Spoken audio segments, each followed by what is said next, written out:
¿Qué tal? Bienvenidos a Informe León. Hoy abordaremos la realidad del TDAH, el trastorno por déficit de atención que sufre un 6% de la población y que es capaz de generar muchas disfunciones que afectan en el día a día de niños y también de adultos. Visitaremos además el centro del Urogallo en Laciana, donde trabajan por la supervivencia de esta especie.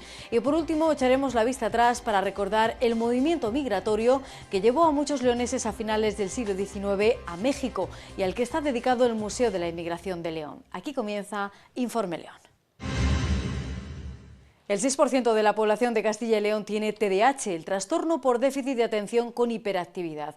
Una maduración diferente del cerebro que les provoca disfunciones de la atención, la gestión del tiempo o la regulación de las emociones. A pesar de ser biológico y genético, hay todavía mucha desinformación y por tanto poca aceptación social.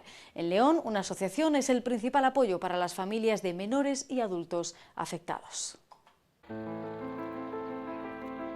En cada clase escolar hay 1 o 2 niños con trastorno por déficit de atención con hiperactividad, una afectación del neurodesarrollo del cerebro que históricamente se confundía con el mal comportamiento, la falta de esfuerzo o la mala educación. Sin embargo, en las últimas décadas los propios profesionales médicos han reconocido la realidad del TDAH.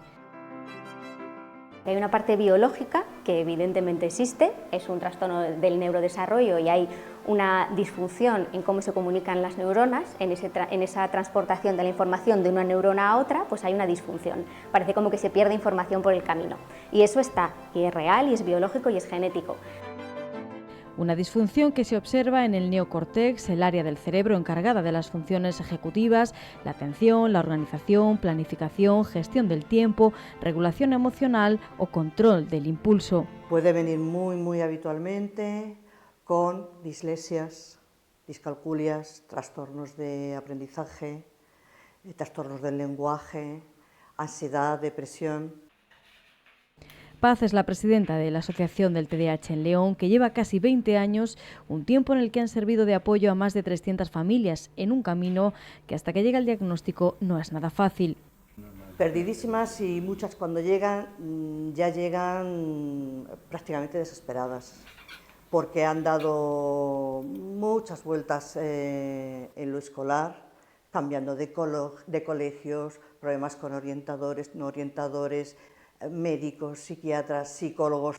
Ella sabe en sus propias carnes la dificultad que implica tener TDAH, un trastorno biológico y hereditario. Ella descubrió que lo tenía después de que sus 2 hijos fueran diagnosticados. Si es que el muchacho es lo que yo era, el muchacho le pasa lo que a mí me pasaba. Y nosotros vamos detrás habitualmente del diagnóstico de los niños.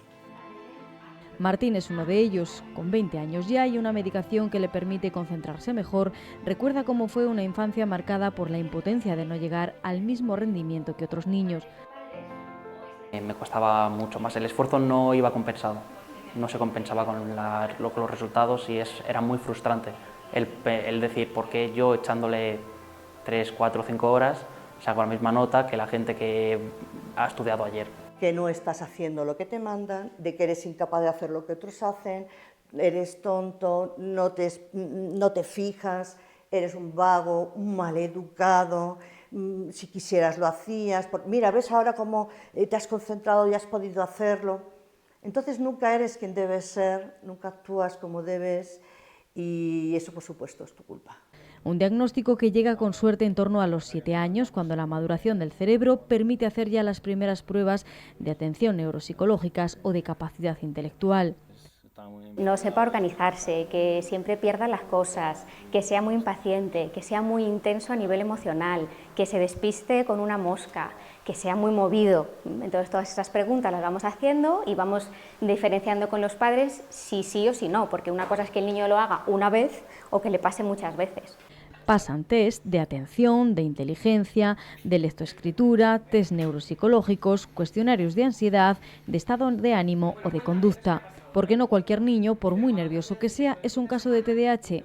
Deben existir disfunciones en todas las funciones ejecutivas. Tiene que haber una disfunción en la atención, en la organización, en la planificación, en la gestión emocional, en la impaciencia, en la frustración. Es decir, tiene que haber muchas cosas. No solo porque un niño se ha movido es TDAH, o no solo porque un niño se ha despistado es TDAH. Se mueven en exceso, son muy activos, pierden cosas o no saben dónde las han dejado, cometen errores por despiste, les cuesta centrar la atención, llegan tarde, hacen el trabajo en el último momento o tienen emociones muy intensas o muy rápidas. Sobre todo la impulsividad, el hacer una cosa y decir, a lo mejor no lo he pensado bien y no tenía que haber hecho esto.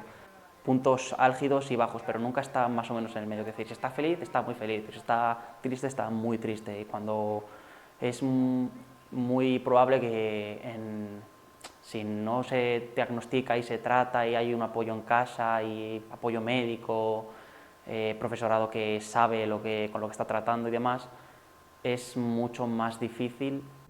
Un informe que, si es positivo en TDAH, se deriva a un psiquiatra o un neurólogo.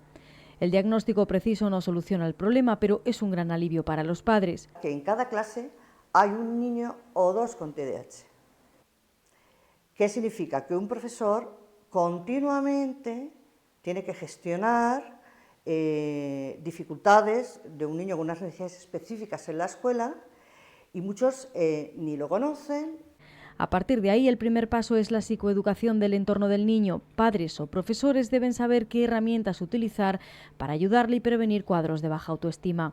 ¿Te parece que pongamos una herramienta para ir poco a poco haciendo que nos despistemos menos o aunque nos vayamos, volvamos lo más rápido posible? Que en realidad es lo que hay que hacer, entrenarles a volver antes, no ir en contra de que se despisten, porque despistarse se van a despistar.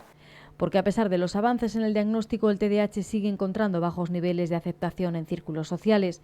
Pues es que no te esfuerzas, es que estos niños son vagos, es que este niño es mal educado, y sin comprender médicamente, científicamente, las bases de todo este trastorno y lo que puede suponer personalmente para las personas. Algunas personas a las que le digo, tengo TDAH, y me miran como, ¿qué es eso? Y hay otras que dicen, no me pegues nada. Y es muy extraño. La autoestima sufre muchísimo. Aún en niños diagnosticados con 6, 7 años que dices, es imposible que le haya dado tiempo a que haya sido tan machacados y pueden llegar muy, muy afectados. Por eso es tan importante no verbalizar en contra de estos síntomas. Yo no le puedo decir a un ciego, mira que ya te has tropezado otra vez por no ver. Pues entonces a un niño con TDAH no le puedo decir, otra vez te has despistado haciendo los deberes. Esas son algunas de las claves que les dan a las familias en asociaciones como esta, que tiene su sede en el CHEF, donde hacen de puente de comunicación entre afectados e instituciones. Un esfuerzo tan enorme para un rendimiento mucho más pequeño que para el resto de las personas, que además tengas que luchar contra la idea negativa que tienen los otros padres de los niños, los otros adultos, es agotador. Los tratamientos farmacológicos no son la primera opción que recomiendan los profesionales.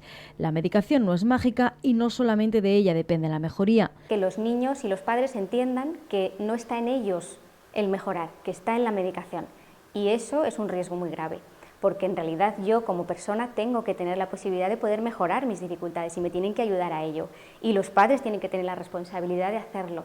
La persona con TDAH debe fomentar su responsabilidad para cambiar la conducta y mejorar sus dificultades, aunque es cierto que también les ayuda. Me resulta mucho más fácil concentrarme, pero también me quita el estar vívido y apispado para relacionarme con el resto de personas. Eso si hablamos de niños, pero las cifras y el retraso en la investigación estos años hace que haya miles de adultos sin diagnosticar de TDAH. Hay muchísimos adultos que no están diagnosticados de TDAH y tienen mucho fracaso en la pareja o en las familias, pues porque son desorganizados, porque se le olvidan las cosas, porque me hablas y no te escucho y al otro le parece que es que no me escuchas nunca, ¿no? Cuando lo que pasa es que mi mente se va y vuelve muchas veces y no lo hago queriendo. Entonces, en realidad, los adultos pueden tener dificultades en todas las áreas de la vida. Un estudio hace unos años de la Junta de Castilla y León estableció la prevalencia en la población de la comunidad de un 6,6 de personas con TDAH. La inmensa mayoría de los TDAH diagnosticados en esta asociación, y me atrevería a decir que en general, somos rebotados después del diagnóstico de nuestros hijos.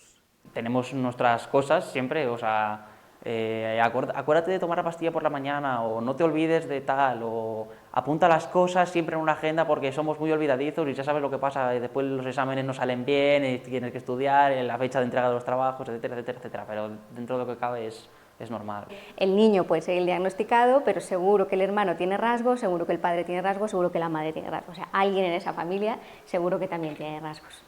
Ellos siempre han reconocido esas limitaciones de atención o impulsividad.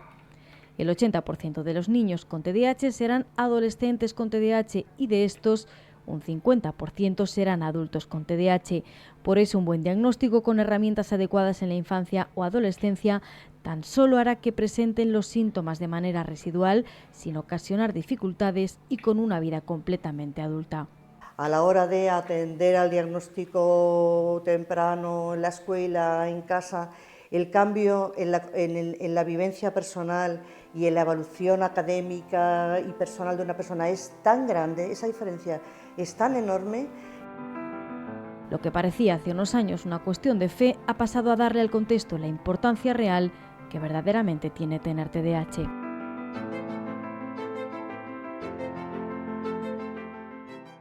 Las comarcas leonesas están acostumbradas a readaptarse a los nuevos tiempos para salir adelante. La Ciana, por ejemplo, vivió de la ganadería que dio pie a la industria mantequera, luego del carbón y ahora que se acaba, mira a sus recursos naturales. Entre ellos tiene casi en exclusiva, por desgracia, a una especie en situación crítica, el urogallo, un animal muy poco conocido que se pone en valor en el centro ubicado en Caboalles y que le estudia junto con su hábitat y la historia de su entorno. La historia del urogallo parece paralela a la de la tierra que le cobija. Obligado a adaptarse a las circunstancias, al entorno, ha ido sobreviviendo a pesar de perder población y ahora se resiste a desaparecer. Y conserva la esperanza de recuperar cierto esplendor. Como la ciana, como león. Puestos a buscar paralelismos, es un animal desconfiado, aunque en su caso eso le vuelve asustadizo y de tanto esconderse apenas se le conoce. Es una especie forestal que se alimenta fundamentalmente de vegetal, o sea, es totalmente vegetariano, solamente come insectos en la edad, cuando es un pollo. En el centro del urogallo de Caboalles intentan suplir ese anonimato. Reciben sobre todo a colegios, pero también a turistas y visitantes interesados en esta especie o en el entorno. A finales del año pasado, el Ministerio de Transición Ecológica incluía al urogallo cantábrico en la lista de especies críticas de la península. Desde hace años se la protege con mimo, intentando que se reproduzca y recupere población. El mayor esfuerzo se realiza en los cantaderos. Es una especie acostumbrada a sobrevivir, a adaptarse a nuevos espacios. También se explica en el centro, que llegó al norte de la península hace 20.000 años, en la última glaciación, huyendo del frío, y que el deshielo le hizo aclimatarse a los bosques de coníferas que ahora le sirven de refugio. Para entender el proceso y de paso conocer el entorno en el que se conserva el urogallo, hay que conocer un poco de la historia de la comarca. La geológica nos habla de valles glaciares que desembocan en el valle fluvial del río Sil, todo ello a los pies de montañas de más de 1.500 metros de altura, considerada ya alta montaña, propicia para el urogallo y otras especies. Más recientemente, mirando a las últimas décadas, nos encontramos con parajes destinados a la ganadería, que creó formas de vida y decoró los valles con las brañas y las cabanas en las que se pasaba el verano. Los medios se están poniendo y sacarle del anonimato ayuda también a concienciar. El urogallo habita una tierra que no quiere abandonar, lucha contra su propia despoblación y ayuda así a frenar la de los pueblos, porque todo va unido. Formamos un ecosistema que vive, como ha hecho siempre, del beneficio mutuo, de un equilibrio tan frágil como necesario.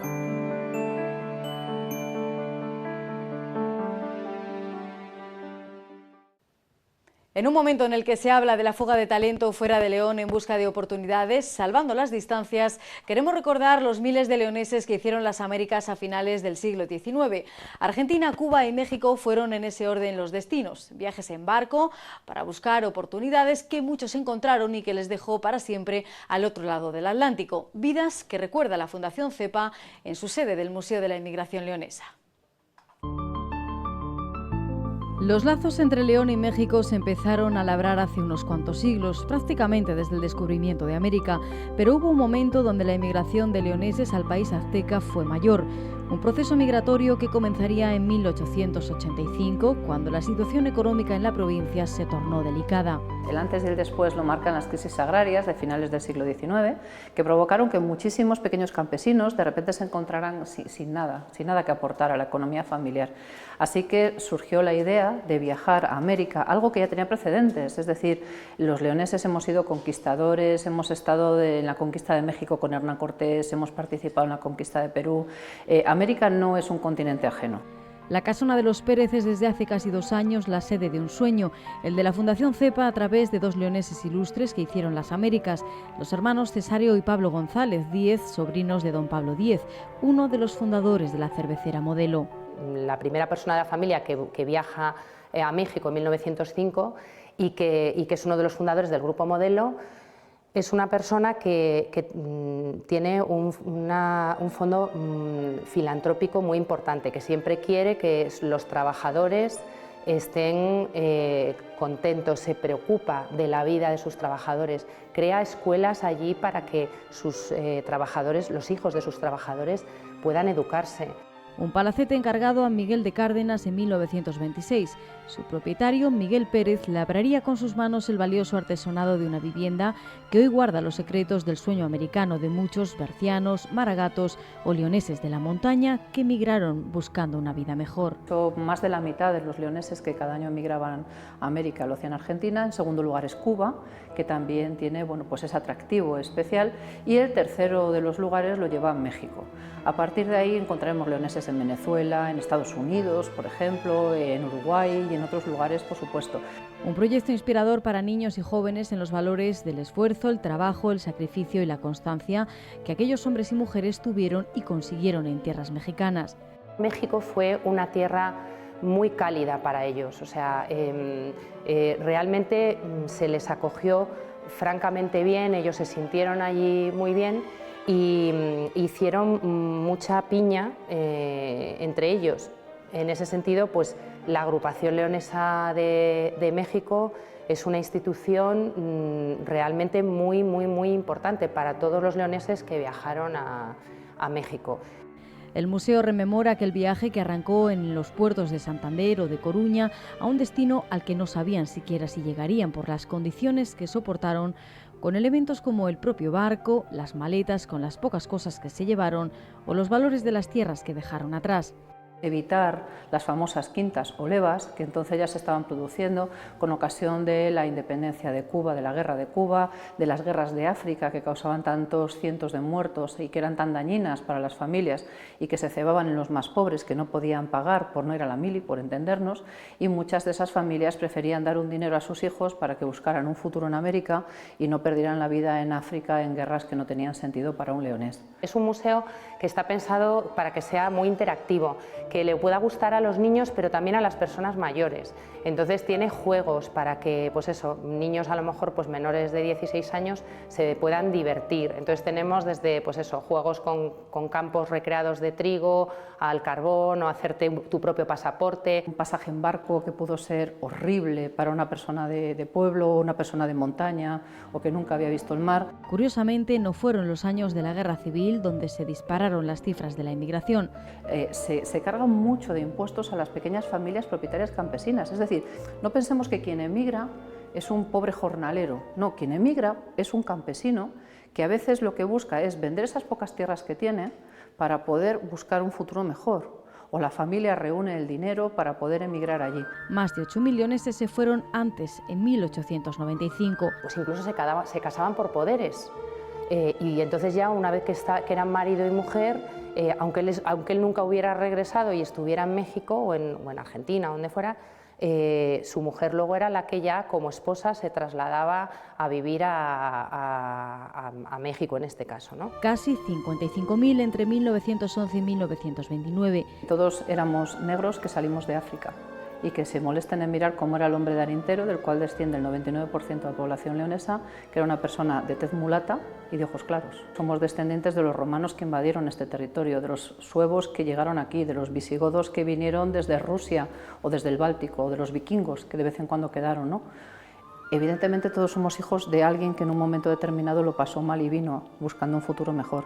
Y en torno a 5.000 en la posguerra. Más económica de leoneses que buscaban un mundo mejor, pero también hubo una emigración política precisamente del bando republicano, ¿no? El viaje no fue fácil y los inicios tampoco. Pues ahí empezó mi vida de venir a México y cargando bultos y levantando pedidos y siempre hay chascarrillos, había muchos españoles en las calles del centro, que son Mesones, artículo 123, Uruguay, todas las calles del centro de México. Y yo viví con mis tíos como un año. Por lógica no me pagaban nada porque me daban de comer y caminaba como loco todos los días para ir en la noche a la casa. Sí, pues ahí vendíamos de todo, jabón, vinos, salchichonerías, había de todo, pero era la tienda de no hay, porque no había para surtir bien la tienda. Entonces venían y hay tal cosa, hay la otra. Pues no, hasta que poco a poco lo fuimos levantando. En México se viene a trabajar de 7 de la mañana a 10 de la noche. Y si es necesario trabajar y si es necesario dormir en el mostrador. Dice, el sábado pasas por aquí a las 4 con tu tío y yo te voy a llevar te voy a buscar trabajo en la Merced. Los indígenas todos se vestían de pantalón blanco y camisola blanca y lo hacían de la tela esa de las sábanas, tela normal, pero puro algodón, ¿eh? Trabajaban puro algodón, que ahora ya no pueden por lo caro que está, ahora ya metieron fibras. No distinguían la franela del peluche, vaya, no tenía ni la menor idea de telas, ¿no? Dije, bueno, pues mira qué bien, ya sé que esto es poliéster, arranca, ¿no? Y empezamos a trabajar de inmediato ahí. Y a trabajar y a estudiar los primeros 6 años intensísimamente, las dos cosas. Trabajábamos y estudiábamos y trabajábamos y córrele para un lado y córrele para el otro. Fue muy duro, pero fue muy bueno para mí porque realmente es lo que te enseña en la vida la continuidad de lo que yo había estudiado en España. Cuando iba a estallar la guerra civil en España, él regresa a México, pues ahora sí como repatriado otra vez, y vuelve a quedarse en México y vuelve a tomar la misma tienda que había vendido cuando él se fue en los años 28. Son algunos de los testimonios que se muestran en el museo, todos ellos ya hijos o nietos de inmigrantes que nunca volvieron a casa. Pero desde 1500 tenemos presencia leonesa en América, casi podríamos decir que de forma ininterrumpida. Algunos tuvieron tanto éxito que realmente volver a León era volver a las raíces. El inmigrante leonés hace piña, el inmigrante gallego hace piña, el asturiano también, pero menos que los gallegos y los leoneses. El museo muestra también los diferentes empleos que tuvieron, desde los abarroteros, ultramarinos, como los conocemos en España, hasta industrias textiles o las panaderías, valiéndose de los conocimientos de panaderos que muchos leoneses de la montaña tenían. El éxito se labró con el trabajo duro, año a año, mes a mes, día a día, de un hombre que fue Pablo Díez, después de sus sobrinos, como estos que fundaron la fundación, don Cesario y don Pablo, y posteriormente de esa tercera generación, como pueden ser ahora los que un poco lideran también este proyecto. Es decir, el éxito se gana, no lo regalan, pero también hay mucha gente que ese éxito lo ha querido devolver a su tierra. Una vida en un país nuevo en el que no quisieron perder sus orígenes a pesar de la distancia. La agrupación leonesa en México es muy numerosa. Allí se conservan tradiciones como los bailes regionales.